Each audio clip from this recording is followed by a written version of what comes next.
안녕하세요. 저는 60대 중반의 여자로 이혼한 딸아이와 함께 살고 있습니다. 50대까지는 남들에게 자랑할 정도로 쌩쌩하고 건강한 체력을 자랑했는데 환갑이 넘으면서 몸에 여기저기 고장이 나기 시작하더군요. 현재는 심근경색을 앓고 있어서 정기적으로 병원에 다니며 약도 먹어야 하고, 또 한 3년 전에는 뇌졸중을 앓았던 적이 있어서 재활치료도 꾸준히 해야 하는 형편입니다. 그래도 딸아이가 제 곁에서 저를 살뜰하게 보살펴주는 덕분에 다행히 뇌졸중 후유증으로 몸의 왼쪽을 잘 못 쓰던 증상도 거의 호전이 되고 일상생활에 지장이 없을 정도로 건강이 많이 좋아졌죠. 엄마, 모든 병이 그렇지만 엄마 병은 특히나 스트레스나 충격에 취약하다고 하니까 항상 마음 편하게 먹고 기분 좋게 생활하려고 노력하세요. 아셨죠? 네가 혼자 돼서 좀 쓸쓸하게 사는 거 말고는 요즘 엄마 걱정이 하나도 없는데 뭐 그런 소리를 하니? 예전에 엄마 뇌졸중으로 쓰러질 때 생각하면 지금도 가슴이 철렁해서 그렇죠.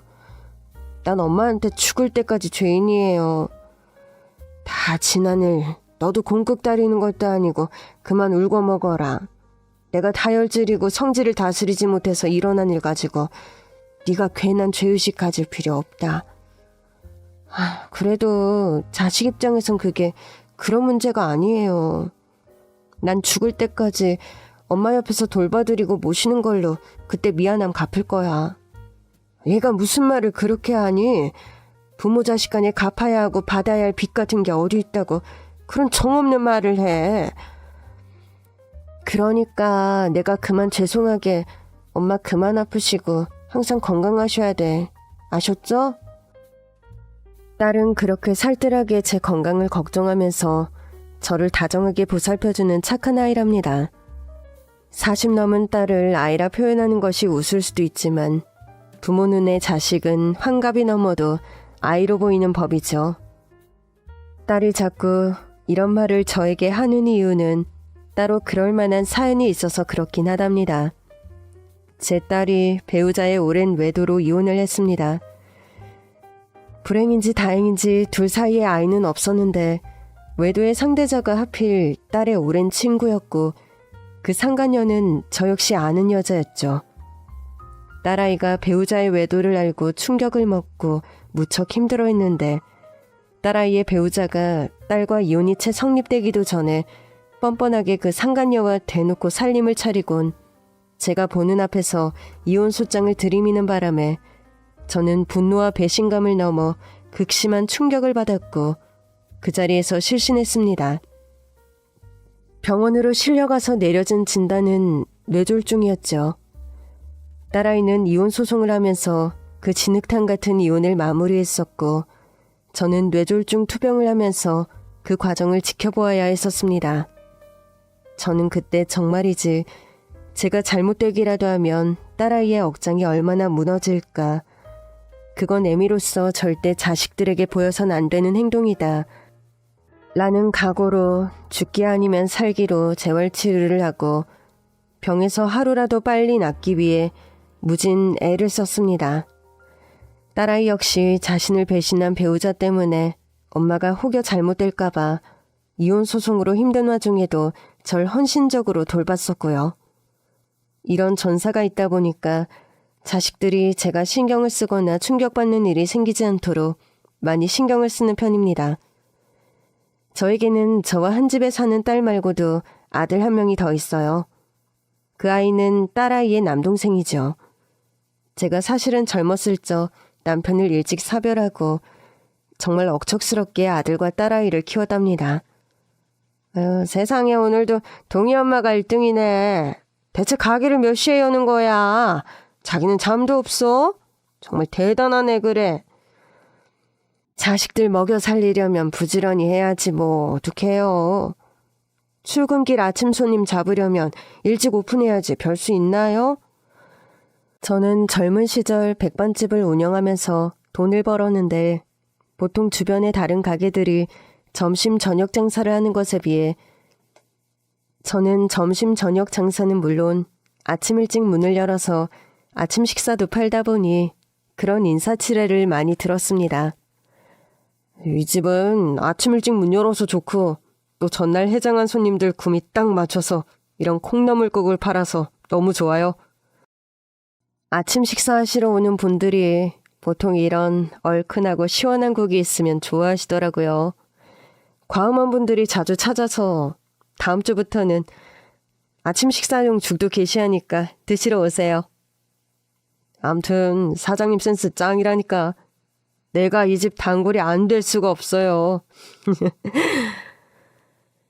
저는 그렇게 극성스러울 정도로 열심히 밥 장사를 했고 그 덕분인지 돈도 꽤 벌어서 제 힘으로 자식들 공부 남부럽지 않게 시키고 또 집도 마련하고 거창한 건 아니지만 조그만 상가 가건물도 제 소유로 가질 수 있을 정도로 기반을 잡을 수 있었습니다. 딸아이는 어려서부터 공부를 좀 잘했는데 영문과를 나와서 번역 일을 하고 있어요. 재택으로 할 수 있는 일이라서 지금도 저와 한 집에 살며 번역 일도 하고 또 저를 살뜰히 챙겨주기도 하고 참 기특한 딸이지요. 막대 먹은 남자를 만나 인생이 꼬인 것이 마음에 걸리지만 본인 말로는 지금이 행복하다 하니 그러려니 하고 살고 있습니다. 제 아들은요. 공부머리는 없는 대신 성격이 쾌활하고 아주 다감한 아이랍니다. 아들은 어렸을 적부터 항상 집안의 재롱둥이로 저와 제 누나를 웃게 하는 일이 많은 아주 사랑스러운 녀석이죠. 아버지 없이 여자들 틈에서 북적이며 커서인지 제 짝도 결국은 누나와 나이가 비슷한 연상의 여자를 만나 결혼을 하더군요. 여자가 5살 연상이라고? 아무리 요즘 연상연하가 대세라지만 출산도 하고 이세를 생각하면 5살 연상은 좀 그렇지 않니? 엄마, 저랑 그 사람 아이 낳으려고 결혼하는 거 아니에요. 그 사람이나 저나 결혼 생각 없다가 서로가 평생 반려자가 될 만한 사람이구나 이런 확신으로 결혼하는 거라고요. 엄마, 요즘은 나이 차나 뭐 그런 거 신경 써서 결혼하는 시대는 아니긴 해요. 뭐 동민이보다 어리면 좋긴 하겠지만 어리다고 다 좋은 점만 있는 것도 아니고 지들 당사자들이 저리 죽고 못 살 정도로 좋다는데 기분 좋게 결혼 허락해 주세요. 니들이 좋다면야 내가 뭐 얼마나 반대를 하겠냐만 집안이 너무 우리가 기우는 것 같아서 솔직히 아들내미 엄마로서 그게 마음에 좀 걸린다. 엄마, 상씨 집안은 절대 그런 집안 아니니까 걱정 마세요. 속물적으로 사위 조건 따지고 그런 집 같았음 애진작에 제가 상씨랑 결혼할 마음 먹지도 않았다고요. 제가 그런 걱정을 하는 데는 나름의 이유가 다 있었습니다. 며느리들 집안이 운수회사를 운영한다고 했는데 재력이 엄청난 데다가 며느리감 역시 서울 명문대를 나오고 외국에 유학까지 다녀온 인텔리어기 때문입니다. 무슨 디자인 공부를 한다고 프랑스로 유학을 다녀왔다는데 결국 그쪽 적성은 아니라서 아버지 회사에 들어가서 일을 하고 있다는데 직책도 임원에 준하는 아주 높은 자리라는 겁니다. 얘 동민아, 너는 천성이 자유로워서 여태껏 네가 내키는 대로 이 일 저 일 하면서 살아왔는데 네 직장이 안정적이지 않고 별 볼 일 없다고 그쪽에서 뭐라고 하지 않더냐? 엄마는 참 왜 그렇게 걱정이 많아요. 언제는 노총각 아들 장가 안 갈 거냐면서 맨날 잔소리 하시더니 나 그냥 장가 가지 말고 엄마 곁에서 평생 같이 살까? 야, 이 녀석아. 엄마가 지금 그런 소리를 하는 게 아니잖아. 엄마, 걱정하지 마세요. 상희 씨는 저를 있는 그대로 사랑해주는 사람이고 그댁 어른들도 돈에 구애받지 않는 경제력 때문인진 몰라도 제 직업에 관해 타박하는 말씀 한마디도 없으셨어요. 그렇다면 다행이긴 한데 참. 제가 구식이어서인 줄은 모르겠지만 여자가 기우는 것도 아니고 남자가 기우는 결혼 그게 과연 괜찮을까 싶으면서 사진가로 여행가로 솔직히 어떤 면에서는 낭인처럼 살아온 아들의 이력과 직업이 걱정되는 것이 사실이었습니다. 사위 직업이 뭐야? 라고 물었을 때 사진 찍고 여행 다니는 게 일이야 라고 하면 걱정부터 앞서는 것이 솔직히 꼰대라고 욕먹는 저희 세대 대부분이 가지고 있는 현실적인 가치관이니까요. 저의 걱정과 기우에도 불구하고 아들은 며느리와 무사하게 결혼식을 올리고 금술도 좋게 잘 살고 있습니다. 그런데 저희 아들이 결혼 후에는 장인회사의 운전기사로 일을 하고 있어요. 고정적인 월급이 들어오는 직업은 아니었으나 세계 각국으로 여행 다니며 사진을 찍고 그런 것을 바탕으로 책도 몇 권 낸 아들이기에 본인의 직업을 접고 처가의 일을 돕는다는 것이 전 좀 마뜩찮아서 그런 말을 한 적이 있습니다. 아들, 네가 돈벌이가 엄청난 건 아니었지만 그래도 명색이 여행작가였는데 장인어른 회사 운전기사로 사는 거 괜찮니? 앞으로도 영원히 제가 일을 할지는 모르겠지만 현재로선 큰 불만 없이 즐겁게 일하고 있어요. 장인어른이랑 와이프가 사업자 출장이 많은데 그럴 때마다 내가 픽업해주면서 견눈질로 사업 돌아가는 거 배우는 것도 있고요. 너 처가에서 하는 일 너도 할 생각이냐? 장인어른이 직접 그런 말을 하신 거야? 내가 부담 가질까봐 일찍 그런 말씀 안 하셨다는데 솔직히 와이프처럼 나도 회사 일을 도와주셨으면 하는 바람이 있는 것 같아요. 그런데 저도 따로 하던 일이 있고 내 일을 좋아했었으니까 당장 결정 못해서 당분간 장인어른 회사 운전기사 일하면서 일을 좀 경험해보기로 한 거고. 네가 그런 생각이라면 엄마도 더는 말을 안 하겠다만 보리쌀 서말만 있으면 처가살이 하지 말라는 옛말이 괜히 있겠니. 너희 처가가 먹고 살만한 집인 건 사실이다만 네가 너무 그 집에 의존하고 또 그런 걸로 눈치 보고 살게 될까봐 엄만 그게 걱정인 거야. 어이구 우리 박경아 여사님 걱정도 팔자셔. 다른 엄마들은 아들이 금수저 집안에 장가 갔다고 자랑했을 텐데 엄만 그런 거 하나 없이 걱정만 하세요? 제가 돈만 보고 아내랑 결혼한 것도 아니고 회사 돌아가는 거 보고 회사 일 할지 말지 결정하라는 거니까 너무 앞서서 걱정 많이 하지 마세요. 그렇게 저를 안심시키는 아들이었습니다. 게다가 며느리가 가방끈이 아들보다 훨씬 길고 나이도 많아서 처음에 좀 걱정을 했는데 그런 제 걱정을 불식시킬 만큼 아들 며느리의 금슬이 각별하고 좋았으므로 저는 크게 걱정하지 않기로 어느 날부터인가는 마음을 먹게 되었죠. 그러던 어느 날 아들은 결혼하고 나서도 제게 안부 전화도 자주 오고 한 달에 한 번 정도는 저희 집에 와서 저와 제 누나를 데리고 맛집도 가고 그랬었는데 어느 순간부터인가 안부 전화도 거의 없고 집에 놀러오는 일도 뜸해져서 좀 서운한 감정을 가지고 있었습니다. 아들 자식은 장가가면 출가한 셈 치라더니만 네 동생도 마찬가지인 것 같다. 치, 엄마 목소리 보니까 동민이한테 좀 서운하신 것 같으네. 아니다. 서운하긴 뭘. 장가간 아들이 자주 집에 놀러오길 바라는 게 경우 없는 게 대세인 시대인걸 뭐. 부부들이 잘 살면 됐지. 다 바라면 욕심이지. 엄마, 서운하면서 안 서운하다 말하는 게 더 이상해요. 그리고 동민이가 효자고 잔정이 많아서 엄마한테 잘했지만 지초가 생긴 마당에 매달 오는 게 좀 버거울 수도 있어요. 그러겠지. 어디 맛있는 식당 알면 쪼르르 달려와서 너랑 나를 데려가던 게 동민이라 내가 습관이 들어 그런가 보구나.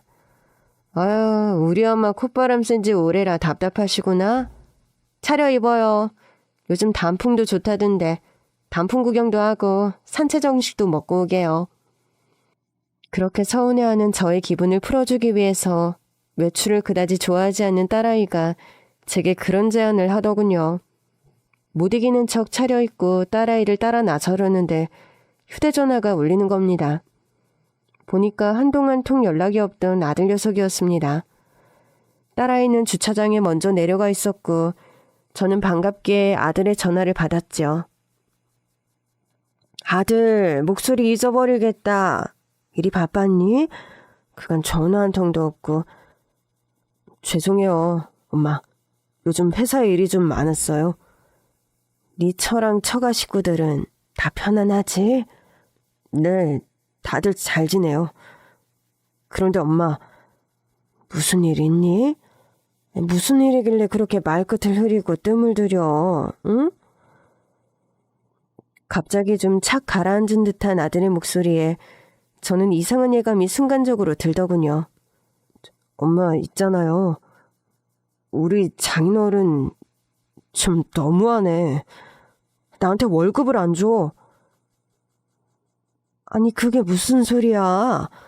널 운전기사로 부리고 또 회사를 가르친다고 이해절 시키는 게 한두 가지가 아닌 것 같던데 월급도 안 주고 널 부린단 말이냐? 그렇게 아들이 불만을 털어놓는데 참 말문이 막히고 기가 막히더군요. 그런데 좀 의아하기도 했습니다. 제가 아들의 처가 식구들을 상견례 자리에서도 보고 그 밖에 몇 번 식사 자리에서 별일이 있었지만 제가 느끼기에 아들의 장인어른이 그렇게 경우 없는 사람은 아닌 것으로 보였으니까요. 얘 동희야, 동민이 장인이 동민이한테 월급을 안 준다는구나. 그럼 몰상식한 영감탱이 같지는 않았는데 이를 어쩌니? 엄마, 확실하게 알아본 거 맞아? 사돈어른 운수회사에서도 잔뼈 굵은 회장님이고 지역사회에 기부금도 많이 내는 착한 사업가라고 신문에도 몇 번 난 사람이라면서요. 기부금만 많이 내면 뭐하니? 내 아들 월급을 안 준다는데 회사 운영하는 사람들 뭐 세금 탈세다 뭐다 그런 거 대신에 일부러 기부하기도 한다면서? 세금 감면 받으려고. 그렇게 가식 떨고 내 아들 월급은 안 줬다는 말 아니냐? 엄마, 너무 흥분하지 마시고요. 일단 차에 타세요. 나중에 내가 동민이한테 전화해 볼 테니까 오늘은 일단 저랑 단풍 구경 재미나게 다녀오자고요. 네? 딸은 뭔가 제 얘기를 심상치 않게 받아들이는 눈치더군요. 제가 백반장사를 30년 넘게 하면서 나름 사람을 많이 상대하고 보다 보니까 사람 보는 눈이 있는 편이라 자부하고 살았는데 점잖고 좋은 분인 줄 알았던 사돈어른이 이렇게 아들에게 월급을 주고 있지 않다니 충격적이고 화가 나는 일이 아닐 수 없었습니다. 세상의 모든 엄마는 자기 자식에게 나쁘게 구는 사람이 세상에서 제일 싫고 악인인 법이죠. 저 역시 팔이 안으로 굽었고 힘들게 운전기사까지 시키면서 월급 한 푼 안 주다니. 이런 경우 없는 처신머리를 어떻게 혼내줘야 하나. 그 고민을 하면서 딸이 운전석에 있는 자동차에 올랐습니다. 그렇게 언짢은 마음으로 딸과 차를 타고 단풍놀이를 갔고 좀 찜찜한 마음으로 딸과 단풍숲을 산책하고 예정대로 근처 식당에서 산채 정식도 사 먹고 가을 경치를 구경하다가 다시 집으로 돌아오기 위해 차에 탔죠. 돌아오는 차 안에서도 저는 아들이 한 말이 잊혀지지 않아서 마음이 무거운 채로 귀가하는 중이었습니다.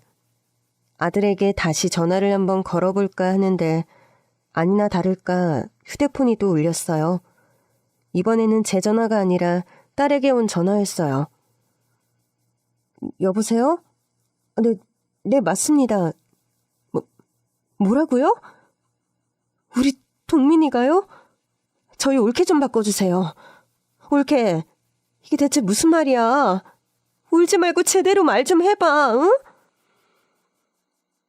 동희야, 무슨 일이야? 무슨 전화길래 네 표정이 그러니? 엄마, 우리 동민이가요. 울지 말고 제대로 말 좀 해봐. 엄마, 제발 놀라지 말고 들으세요. 동민이 회사에서 지금 쓰러져서 병원에 옮겼는데 명을 달리한 것 같아요. 저는 순간 딸아이가 하는 말을 당최 믿을 수가 없더군요. 불과 아침에 저와 아무 일 없다는 듯 심상하게 전화통화까지 한 아들이었는데 그런 아들이 하늘나라로 떠났다니 실감이 나지 않았습니다.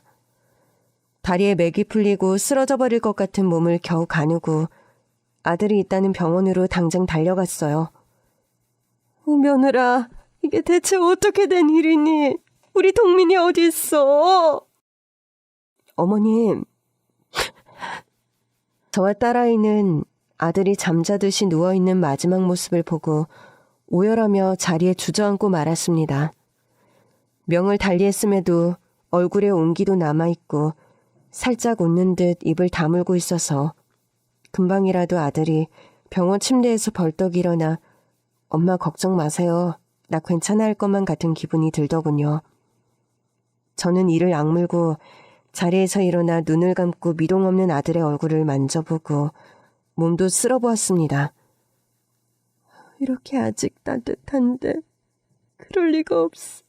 그럴 리가. 동민아, 우리 아들 동민이 어서 눈을 좀 떠보렴. 엄마가 왔다. 우리 막내 어서 눈 좀 떠보렴. 어머님 고정하세요. 이 사람 운명했다고 아까 의사가 진단을 내리고 갔어요. 동민아, 내 동생 동민이 누나 목소리 들리니? 누나하고 인사는 하고 가야지, 이 녀석아. 그렇게 병원 중환자실은 순식간에 울음바다가 되었고 저는 순간 아들의 그런 갑작스런 죽음을 받아들이지 못해 그 자리에서 실신하고 말았습니다. 병원에서 안정제를 맞고 눈을 떠보니 눈이 퉁퉁 부은 딸과 며느리가 저를 쳐다보고 있더군요. 우리 동민이, 내 아들 동민이가 왜 이렇게 갑자기 이런 병고를 당하게 된 거니? 어머님, 사실은요, 그이가 좀 오래전부터 아팠어요. 아니, 올케, 그게 무슨 말이야? 동민이가 무슨 병이라도 걸렸었어? 형님께는 진작에 말씀드려야 하지 않았을까. 저도 고민이 무척 많았는데 그이가 절대로 형님과 어머니께 비밀로 해달라고 토병 초기부터 하도 신신당부를 하는 바람에 결국 이렇게 되었네요. 죄송해요. 며느리가 풀어놓은 진실은 정말 억장이 무너지는 말들이었습니다. 알고 보니 저희 아들은 꽤 오래전부터 뇌종양 투병을 해왔더군요. 며느리와 결혼하고 얼마 되지 않아 뇌종양 진단을 받았고 진단을 받는 날 아들은 며느리에게 그런 부탁을 했다는 겁니다. 여보, 당신에게 꼭 부탁할 말이 있어. 내가 병에 걸린 사실 누나랑 엄마에게는 비밀로 해줬으면 해. 아니, 당신은 지금 단순히 감기에 걸린 것이 아니야. 이런 중병에 걸렸는데 가족들에게 비밀로 하라니 난 그 부탁 못 들어주겠어. 여보, 우리 엄마 사실은 내 위로 형이 한 명 있었어. 그 형이 어릴 때 백혈병으로 중학생일 때 하늘나라로 떠났다고. 엄마는 형이 투병하는 걸 보면서 정말 힘들고 슬퍼하셨어. 누나도 마찬가지였고. 어린 나 역시 뭘 잘 모르면서도 그런 가족들의 아픔을 고스란히 느꼈고, 게다가 우리 엄마는 형이 아픈 모습 보면서 날마다 너무 가슴이 아파서 제대로 잠도 못 주무셨다고. 난 내가 아픈 것보다 엄마가 그렇게 힘드실 거 생각하면 그게 더 겁난다.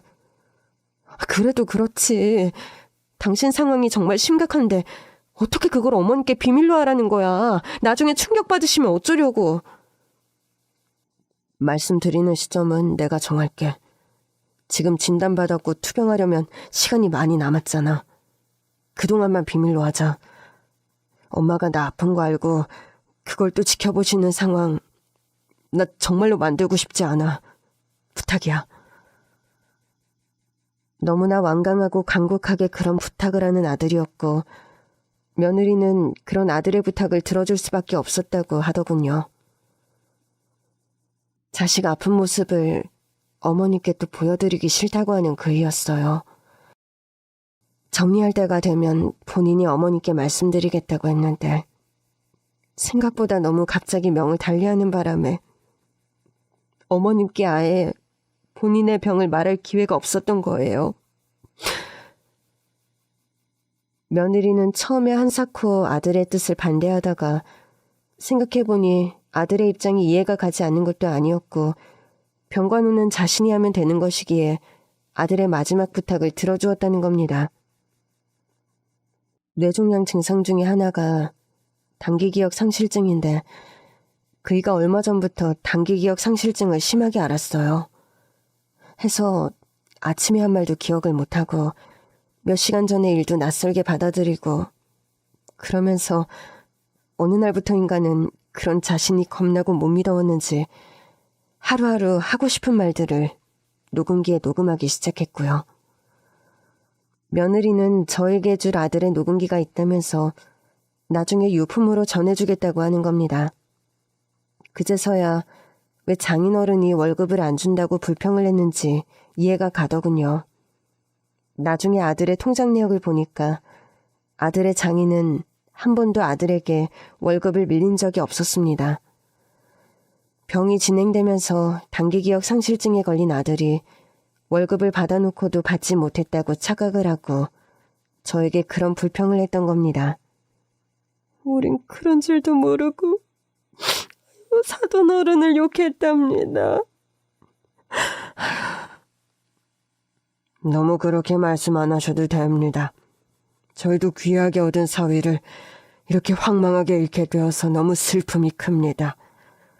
사돈 어른의 슬픔이야 더 헤아릴 길이 없겠지만 그래도 우리 사위가 사돈 어른 걱정해서 그렇게 끝까지 본인 편까지 숨겼는데 힘드시겠지만 기력을 좀 차리세요.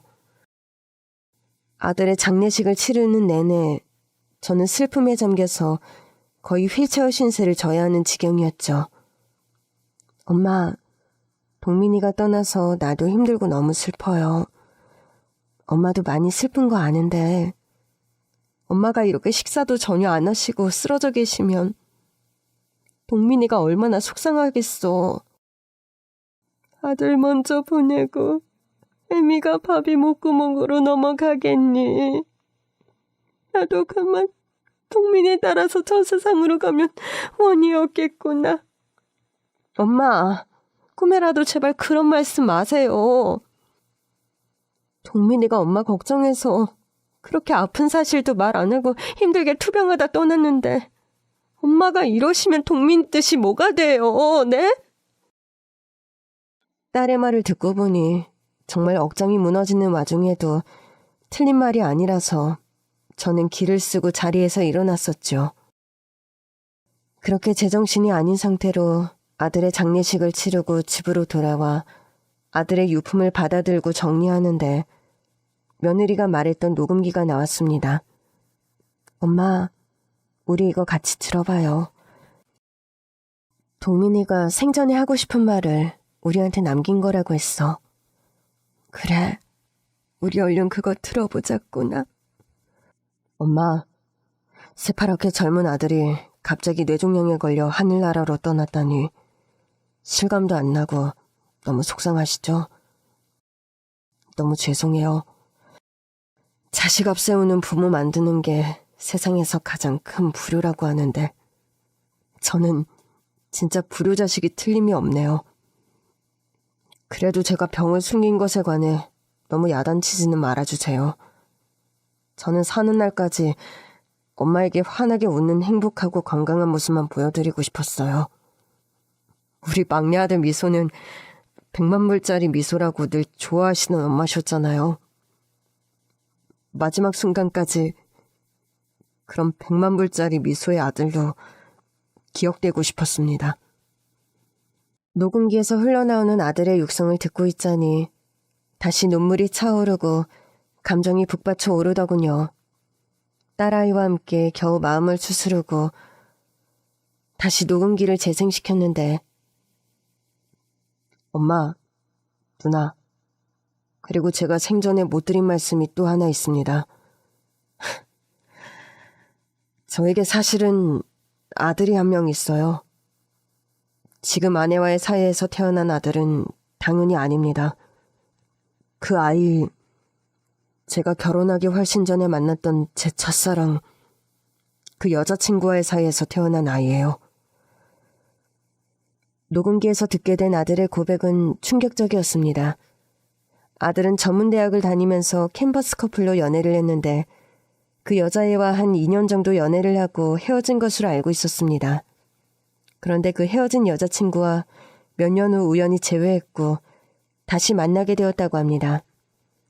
재회해서 만나다가도 다시 결별을 맞았는데 아들에게는 비밀로 하고 그 여자가 임신을 했고 출산까지 했던 모양입니다.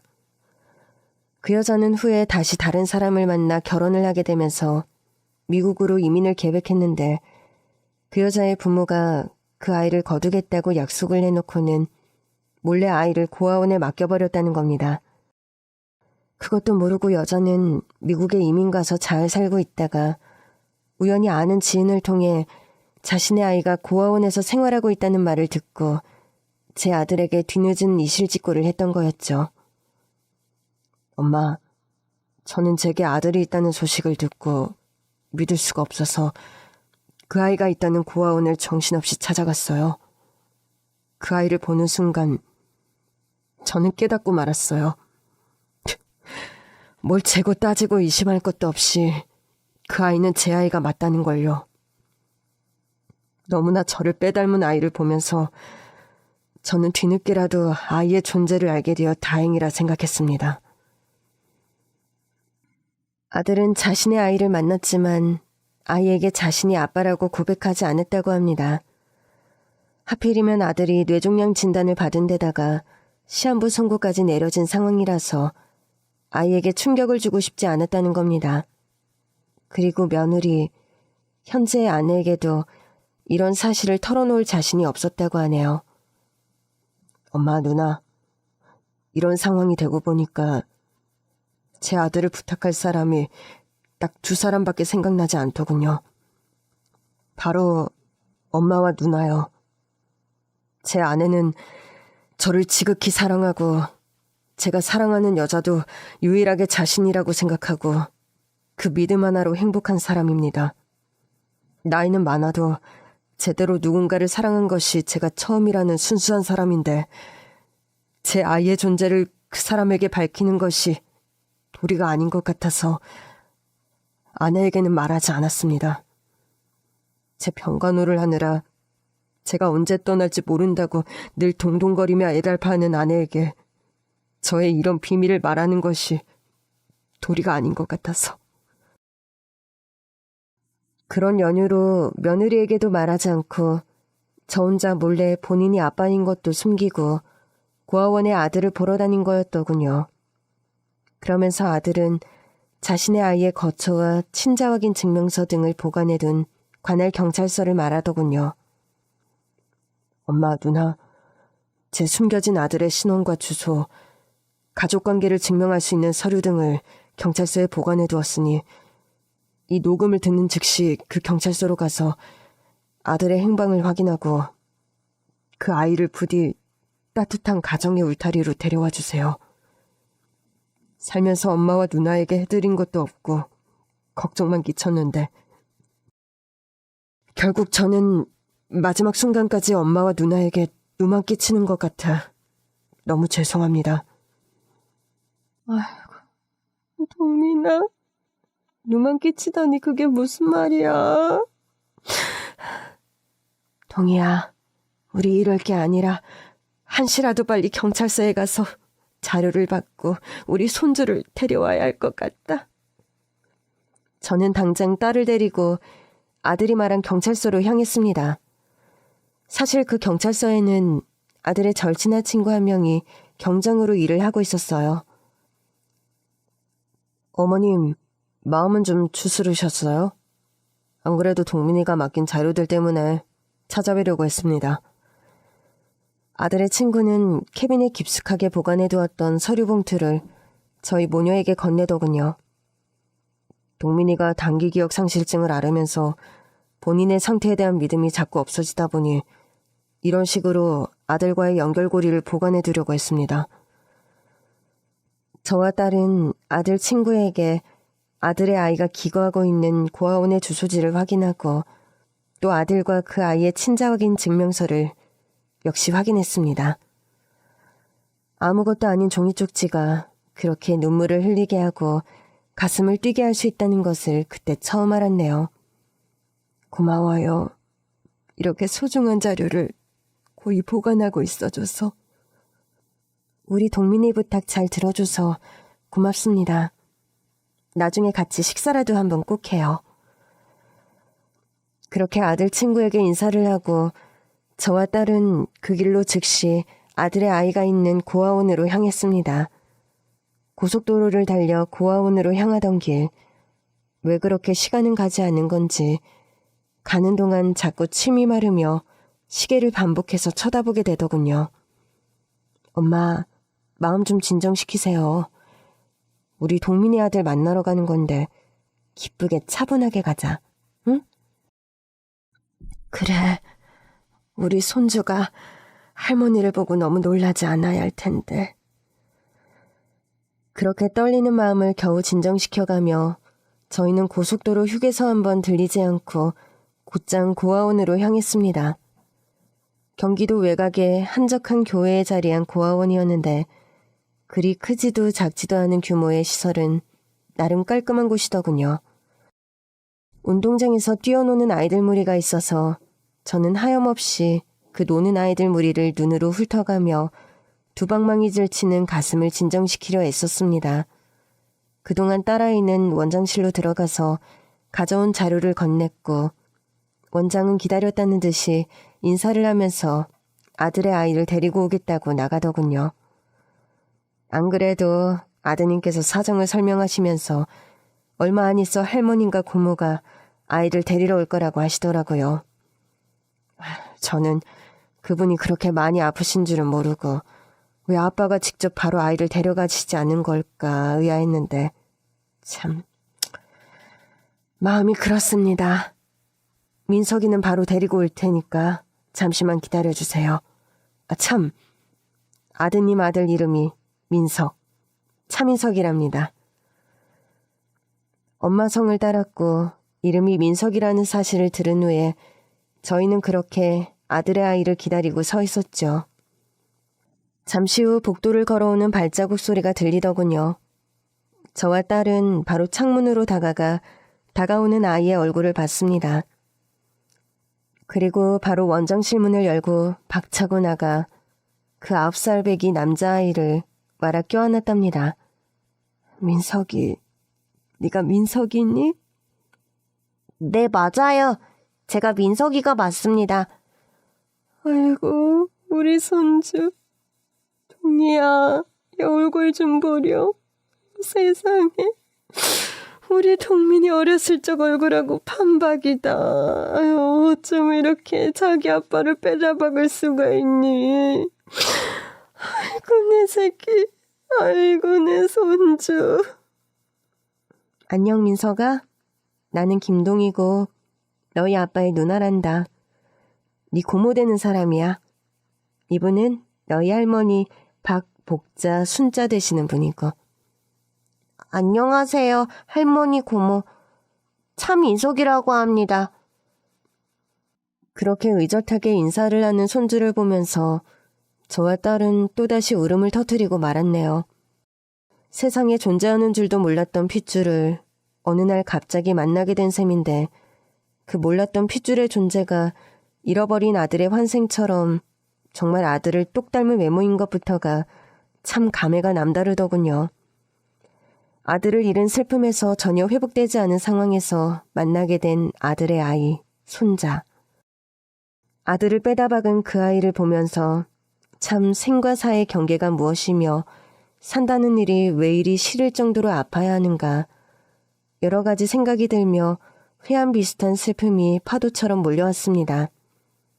그래도 그렇게 처음 만나는 손주 앞에서 마냥 울고 있을 수만은 없었기에 기운을 차리고 씩씩하게 말을 했답니다. 민석아, 반갑구나. 우리 손주가 이렇게 세상에 존재하고 건강하게 살아있었다니. 할머니가 무척 행복해. 네 아빠가 돌아가신 지 얼마 안 되어서 할머니가 마음이 많이 힘들었는데 널 보니 희한하게 그 슬픔이 아주 조금은 희미해지는 것 같구나. 할머니, 그렇게 참지 않으셔도 돼요. 울고 싶으면 우세요. 그렇게 말하며 저를 끌어안고 제 등을 토닥여주는 손주였습니다. 어린아이가 어찌나 속이 깊고 어른스러운지 저는 또 한 번 감동을 하고 말았네요. 그렇게 감격에 상봉을 하고 딸과 손주와 이런저런 이야기를 하고 있는데 휴대전화가 울리더군요. 여보세요? 아, 지금 어디냐고? 실은 말이다. 며느리가 전화가 와서 대뜸 어디 계시냐고 묻는데 순간 할 말이 떠오르지 않았습니다. 아들은 며느리를 배려해서 자신에게 숨겨둔 아들이 있다는 사실을 숨겼다고 했는데 이 모든 상황을 어떻게 설명해야 할지 난감한 것이 사실이었죠. 어머님, 저 사실 고아원 앞에 있어요. 그이가 제게 남긴 녹음기도 있었는데 그거 들으면서 동민 씨에게 아들이 있다는 얘기를 듣게 되었고요. 동민 씨 친구분께 물으니 어머님과 형님이 오늘 여기 온다고 하셔서 저도 왔어요. 아니 그래도 네가 여기로 어떡해? 정말 너 괜찮니? 너까지 불어 걸음을 안 해도 되는데 어떡해? 동민 씨 친구에게 듣자 하니까 아이가 동민 씨를 붕어빵처럼 닮았다면서요? 사실 그래서 더 그 아이를 한 번 더 보고 싶었어요. 그렇게 말하는 며느리의 목소리에는 그 어떤 원망도 일체 느껴지지 않았기에 저는 딸을 시켜서 며느리를 고아원 안으로 들어오게 했습니다. 며느라이는 의외로 담담하게 손주와 인사를 나누고 대화도 자연스럽게 하더군요. 안녕 민서가? 아줌마는 네 아빠와 결혼해서 살던 사람이란다. 아줌마와 아빠 사이에 아이는 없었는데 네가 유일하게 돌아가신 아빠의 아들이라 해서 아줌마도 인사를 한번 하고 싶어서 찾아왔어. 내가 혹시 불편하니? 아니에요, 아줌마. 아빠랑 저희 친엄마 얘기는 미리 들어서 저도 다 알고 있고 저는 아빠가 살아계실 때 몇 번 뵀는데 그분이 아빠인 줄도 몰랐어요. 그렇구나. 민석이 아빠가 실은 많이 아프셨단다. 해서 민석이에게 아픈 모습을 보여주기 싫으셔서 그랬던 거야. 그래 민석아, 아빠가 시한부 선고를 받고 세상에 있을 날이 얼마 안 남은 걸 알고 어쩔 수 없이 숨기신 거니까 너무 서운하게 생각하지 말았으면 해. 괜찮아요. 아빠는 제가 태어난 것도 엄마가 저를 가지신 것도 몰랐다는 거 다 알고 있어요. 나중에 아빠 쉬고 계신 곳에 저 한번 데려다 주세요. 어른들은 눈물 콧물을 짜면서 계속 우는데 차분하게 감정을 절제하면서 어른들의 말을 경청하고 자기 할 말은 또 또박또박 잘하는 손주였습니다.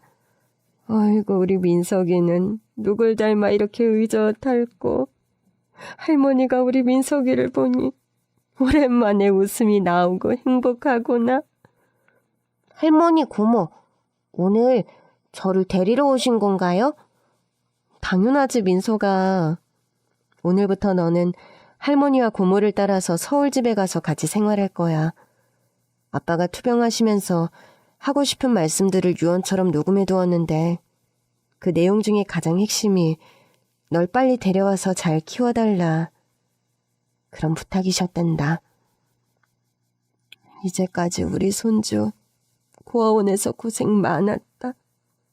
이제는 할머니 집에 가서 고모하고 할머니하고 행복하게 살자꾸나. 응? 할머니, 고모, 감사합니다. 아니, 가족끼리 당연한 건데 왜 그런 말을 하니? 가족끼리는 같이 살게 되었다고 그런 말 하는 거 아니야. 그렇게 딸과 손주의 손을 나란히 잡고 고아원을 나섰습니다. 저는 며느리에게도 나오는 길에 손을 꼭 잡고 고맙다는 말을 해주었어요. 손주와 딸을 불어 차에 먼저 태우고 며느리에게 인사를 했습니다. 며느라, 우리 며느라기가 이렇게 품이 크고 마음이 따뜻한 사람인 줄 오늘 처음 알았구나. 네 남편에게 숨겨진 사실이 있다는 사실, 좋은 마음으로 받아들이기 쉽지 않았을 텐데. 프로 이렇게 찾아와서 인사도 하고 마음으로 축하까지 해주니까 내가 솔직히 네 얼굴 볼 면목이 없어. 아니에요, 어머님. 저 솔직히 이기적인 이유로 이곳에 온 거예요. 이기적인 이유라니. 세상을 떠난 동민 씨가 너무 그리운데 그 사람의 유품을 만져봐도 진짜 그 사람의 흔적은 아니잖아요. 그런데 동민 씨의 아들이라면 진짜 그 사람의 흔적이고 일부니까 제가 자격이 없더라도 얼굴이라도 한번 보고 싶었네요. 경선아. 어머니께서 제 이름 부르시는 거 오랜만이시네요. 동민 씨가 바람을 피워서 낳은 아이도 아니고 과거에 본인도 모르는 사이에 복잡한 사정으로 태어난 아이인데 살아생전 동민 씨가 아이의 존재를 말했더라도 전 흔쾌히 받아들이고 집으로 데리고 왔을 거예요. 그런 내 마음도 모르고 저렇게 일찍 가버린 그 사람이 오늘은 좀 밉네요. 저는 그렇게 울음을 터뜨리는 며느리를 꼭 안고 등을 두드려 주었습니다. 어머님, 동민 씨는 떠났지만 그래도 저 가끔 어머님 댁에 놀러가도 되죠? 당연하지. 네가 우리 집에 오는 걸 뭘 허락까지 받고 그러니? 그렇게 며느리와 헤어지고 딸이 운전하는 차를 타고 서울 집으로 돌아왔습니다. 뒷좌석에서 그날 처음 만난 손주 녀석의 작은 손을 꼭 잡고 있는데 참 마음이 애잔하고 먹먹하더군요. 우리 동민이 세상을 먼저 떠난 아들이 이 작은 손주 녀석의 손을 얼마나 잡고 싶었을까. 그 생각을 하니까 또 눈물이 앞을 가리는 겁니다. 엄마, 이제 좀 그만 울어요. 민석이가 뭐라고 생각하겠어? 미안하다. 우리 민석이가 동민이를 너무 빼닮아서 너무 좋아서 반가워서 그런다. 엄마, 우리 집에 가는 길에 동민이 보고 가자. 딸은 서울로 향하던 길에서 갑자기 아들이 잠들어 있는 추모원으로 차를 돌리더군요. 추모원에 들러서 민석이에게 인사를 시키고 그렇게 집에 돌아가는 것도 나쁘지 않겠다 생각이 들었습니다. 민석아, 여기가 너희 아빠를 모신 곳이란다. 인사드려. 안녕하세요. 아빠 아들 차민석입니다. 아빠, 얼마 전부터 저 자주 보러 오신 거 알아요. 마지막에 저 보러 오셨을 때라도 좀 아는 척 해주시지. 아빠가 초콜릿 좋아하신다고 제게 여러 번 말씀하셨는데 다음번엔 초콜릿 사들고 찾아뵐게요. 아빠. 한 번도 울지 않고 그렇게 의젓함을 유지하던 손주 녀석이 아빠의 미패가 모셔진 납골당 앞에서 하염없이 울음을 터뜨리는데 저와 딸은 또다시 그 모습에 가슴이 미어지며 오열을 하고 말았습니다. 시한부 선고를 받았고 살 날이 얼마 남지 않은 자신의 처지 때문에 아들을 보고도 자신이 아빠라고 말하지 못했던 아들의 심정을 생각하니 그 또한 다시 가슴이 미어지더군요. 동민아, 네가 먼저 가서 엄마가 참 많이 슬프지만 그래도 먼저 간 널 탓하지 않을게. 그리고 이렇게 사랑스럽고 똑똑한 네 아들 민석이를 우리에게 선물처럼 남겨주고 떠나서 참 고맙다. 우리 아들 자랑스러워. 넌 살아생전 엄마에게 행복과 사랑만을 주고 떠난 훌륭한 아들이란다. 네 아들 민석이는 누나와 내가 잘 키울 테니 그곳에서 부디 걱정 말고 편히 쉬려무나. 동민아, 누나는 가정에 매인 몸도 아니고 너도 알다시피 남편도 자식도 없이 쓸쓸한 인생이었어. 이런 누나의 재미없는 삶에 민석이 같은 보물을 떨어뜨려 주어서 고맙구나. 너에게 부끄럽지 않은 누나가 될 거야. 편히 쉬어, 동민아. 아빠, 안녕히 계세요.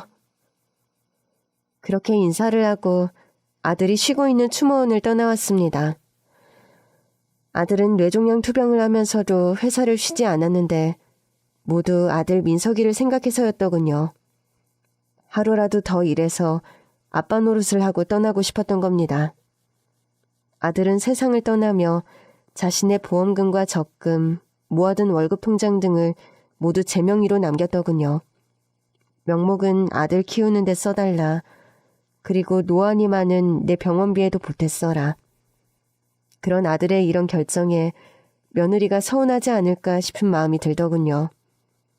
저 역시 재벌은 아니지만 평생 백반장사를 해서 노후 걱정 없고 손주 한 명 키울 정도는 걱정 없을 정도로 먹고 사는 형편이지만 며느리가 마음에 걸려 그런 제의를 했습니다.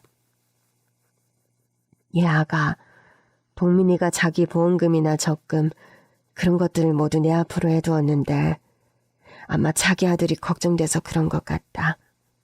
그래도 네가 생전에 동민이 아내였는데 네가 권리가 가장 큰 사람이니 보험금은 네 앞으로 돌려주마. 그리 알고 네가 필요한 곳에 쓰도록 해. 어머님, 사실 그런 경제적인 부분은 그이가 살아생전 저와 모두 의논한 사항이에요. 그 사람이 제게 일정 부분 상속해주고 싶어 했지만 제가 괜찮다고 했어요. 그 사람 유산은 민석이를 위해서 쓰세요. 그게 맞아요. 그렇게 말하면서 며느리는 앞으로 손주 녀석의 후견인 역할을 하고 싶다고 하는 겁니다.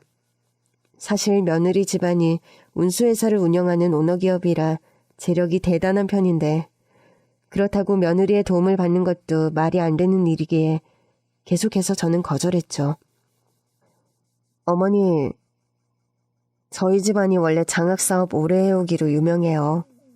민석이는 똑똑하고 공부도 잘하고 무엇보다 제가 세상에서 가장 사랑했던 사람의 아들이라서 제가 순수하게 도움을 주고 싶은 거예요.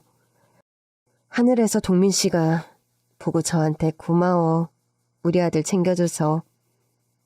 저 그냥 그런 말 듣고 싶어서 그럽니다, 어머님. 며느리는 눈물이 글썽한 얼굴로 그런 진심을 피력했고 저는 며느리의 뜻을 받아들였죠. 그렇게 며느리는 저희 손주 녀석의 후견인이 되었습니다. 굴곡진 사연으로 고아원에서 지내던 손주가 저희 품으로 돌아와 이렇게 잘 커나가게 되어서 너무 다행입니다.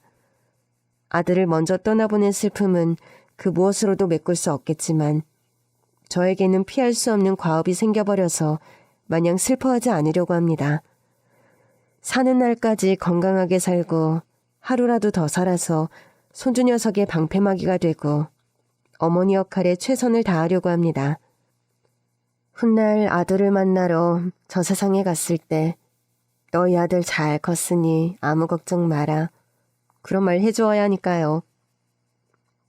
슬픔 속에서도 살아갈 희망을 가지게 되는 것은 사랑하는 사람이 남기고 간 흔적을 잘 지키고 보살펴야 할 때 생겨나는 것 같습니다. 우여곡절 끝에 손주를 만나게 된 것은 남은 시간 꿋꿋하게 잘 살아내라는 저 높으신 분의 뜻 같기도 합니다. 긴 얘기 들어주셔서 정말 감사합니다.